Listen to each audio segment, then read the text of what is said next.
ഈ ഒരു കമന്റ് ഇട്ടിരിക്കുന്ന നായിനോടാണ് എനിക്ക് പറയാനുള്ളത്. നീ എന്തറിഞ്ഞിട്ടാണ് ഈ ഒരു കമന്റ് ഇട്ടെന്നോ ഏടുന്ന് കേട്ടിട്ടാണോ ഈ കമന്റ് ഇട്ടതെന്ന് എനിക്കറിയില്ല. നീ പറഞ്ഞിരിക്കുന്ന കഥാപാത്രങ്ങൾ ആരൊക്കെയാണെന്ന് നീ ഫസ്റ്റ് വ്യക്തമാക്കിത്ത.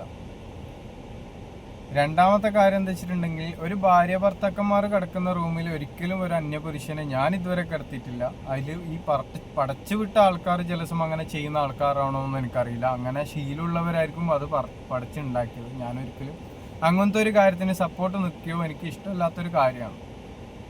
ആരായിക്കോട്ടെ, ഞാൻ ഇതുവരെ ഒരു ഭാര്യ ഭർത്താക്കന്മാർ കിടക്കുന്ന റൂമിൽ അങ്ങനെ അന്യപുരുഷനായിക്കോട്ടെ, അങ്ങനെ അന്യപുരുഷനല്ല, നമ്മുടെ ബന്ധുക്കളെ വരെ ഞാൻ ഇതുവരെ നിർത്തിയിട്ടില്ല. അങ്ങനെ നമ്മളെന്തെങ്കിലും അറ്റ്ലീസ്റ്റ് ഒരു ചായ കുടിക്കാനോ ഫുഡ് കഴിക്കാനോ അങ്ങനെ ജസ്റ്റ് ആരെങ്കിലും കസിൻസോ അങ്ങനെ എന്തെങ്കിലും വരുന്നല്ലാണ്ട് ഒരിക്കലും ഒരു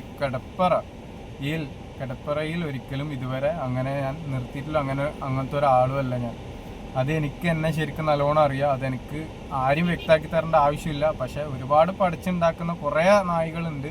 ആ നായികളോടാണ് എനിക്ക് പറയാനുള്ളത്, നീ സ്വന്തം നിന്റെ കുടുംബത്തെ വിലയില്ലാണ്ട് നീ ജീവിക്കുന്ന ഒരുത്തനാണ്. നീ നിന്റെ ഫാമിലിനെ നീ അങ്ങനെ ചെയ്ത് ജീവിക്കുന്നവരാണ്. നിന്റെ കാര്യം നീ മറ്റുള്ളവരെ വെച്ച് പറയല്ലേ വേണ്ടത്.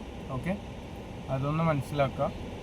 അല്ലാണ്ട് എന്നെപ്പറ്റി ഇങ്ങനെ ഇല്ലാത്തത് പറഞ്ഞുണ്ടാക്കുന്ന ഏത് നായികളാണെങ്കിലും എനിക്കൊരു ഒന്നുമില്ല, മനസ്സിലായോ?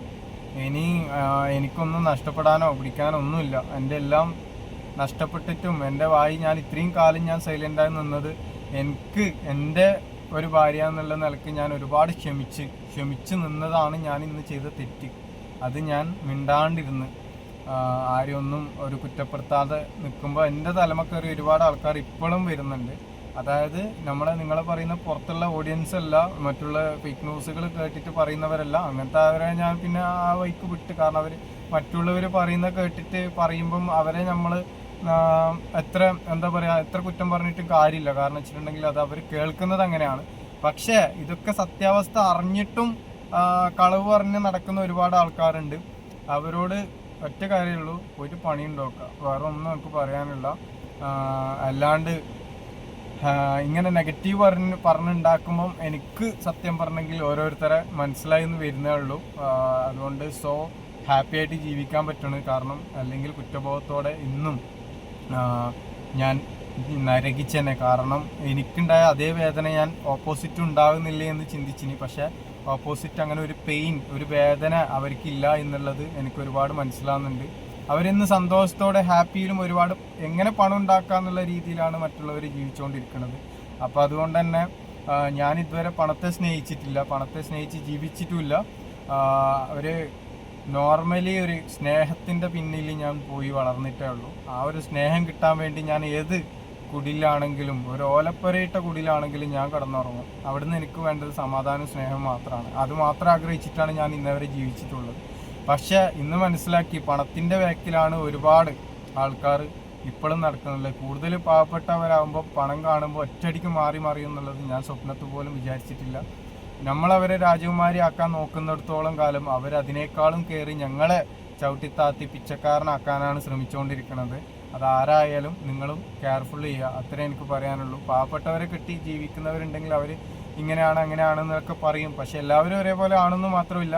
പക്ഷെ അവർ പിന്നീട് വാക്കും മാറും, അവരുടെ കുടുംബവും മാറും എന്നുള്ളത് എനിക്ക് നല്ല ഉറപ്പാണ്. പിന്നെ ഇവനെന്ത് കണ്ടിട്ടാണ് ഈ ചിലക്കണതും പറയുന്നതും എനിക്കറിയില്ല.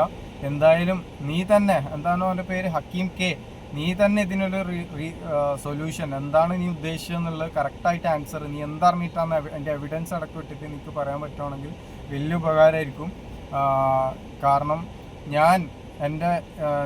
നമ്മളെ ഫാമിലി ഇടയിൽ ഉണ്ടായ ഒരു പ്രശ്നം, അത് മറ്റുള്ളവർ ഒരിപ്പം നിന്റെ ഭാര്യയും തമ്മിൽ പേഴ്സണൽ ഇഷ്യൂ ഉണ്ടെങ്കിൽ അതൊക്കെ നീ പബ്ലിക്കിൽ പറയാൻ ആഗ്രഹിക്കുന്ന ഒരു വ്യക്തിയാണെങ്കിൽ നീ പറഞ്ഞോ.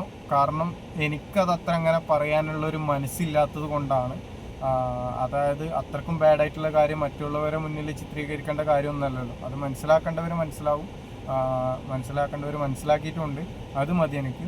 അല്ലാണ്ട് കുറ്റപ്പെടുത്തുന്നവരോട് എനിക്ക് ഒന്നും പറയാനില്ല. I am so happy now because എൻ്റെ മൈൻഡും എൻ്റെ ടെൻഷനും കാര്യങ്ങളൊക്കെ മാറ്റി. കാരണം മറ്റുള്ളവർക്ക് പലതും വലുത് വേറെന്തൊക്കെയാണെന്ന് മനസ്സിലാക്കുന്നിടത്തോളം കാലം നമ്മളെ ബ്രെയിൻ പിന്നെ നല്ല രീതിയിൽ വർക്ക് ചെയ്ത് തുടങ്ങും എന്നാണ് ഞാൻ പഠിച്ച പാഠം.